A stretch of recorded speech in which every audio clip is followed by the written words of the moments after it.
Je reviens en France, la filière qui était censée m'envoyer combattre mon dossier a été démontée, et je me sens redevable de ces dettes que les Algériens m'ont apportées, d'où mon lien avec le groupe islamique armé et mon appartenance au groupe dit de chasse humaine.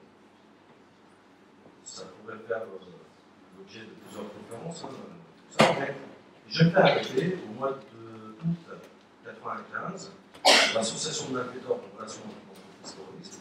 La peine encourue est de 10 ans. En première instance, je suis condamné à 7 ans.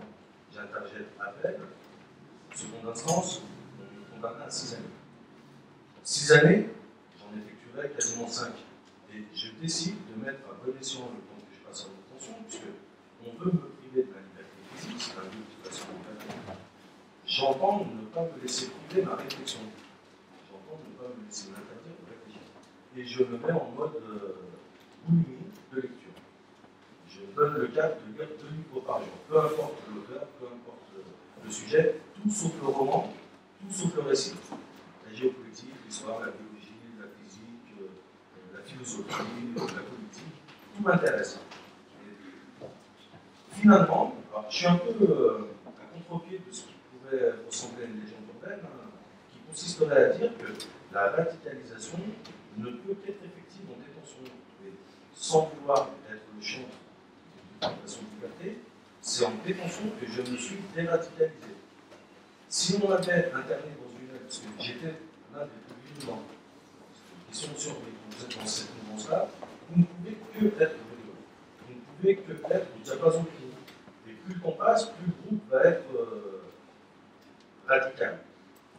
Si j'avais été dans une unité consacrée à la surveillance de ce genre de profil, en pleine radicalité, il ne m'aurait pas été possible de me déradicaliser. Finalement, qu'est-ce qui m'a réconcilié avec mon pays? Je n'ai pas été jugé par des lois d'exception. Je n'ai pas été jugé par des juges d'exception. On a laissé mes droits de citoyen. Je sais pertinemment que si j'avais été à l'inverse, l'un de ceux que l'on considérait comme nos ennemis à l'époque, entre les mains de mes anciens alliés, je n'aurais pas eu droit à la moindre considération, je n'aurais pas eu droit à la moindre chance d'un jugement équitable, et j'aurais été décapité à peu de torture. Je le sais. Et ce qui m'a réconcilié avec le projet républicain humaniste, laïque et social français, c'est que malgré ma posture d'animosité à tout le moins envers mon pays, celui-ci ne m'a pas traité comme un ennemi outre mesure. On m'a incarcéré, mais c'était pas une guerre. C'est pas mis en prison, mais finalement, c'était dans la logique de la posture que j'avais moi-même prise à l'époque.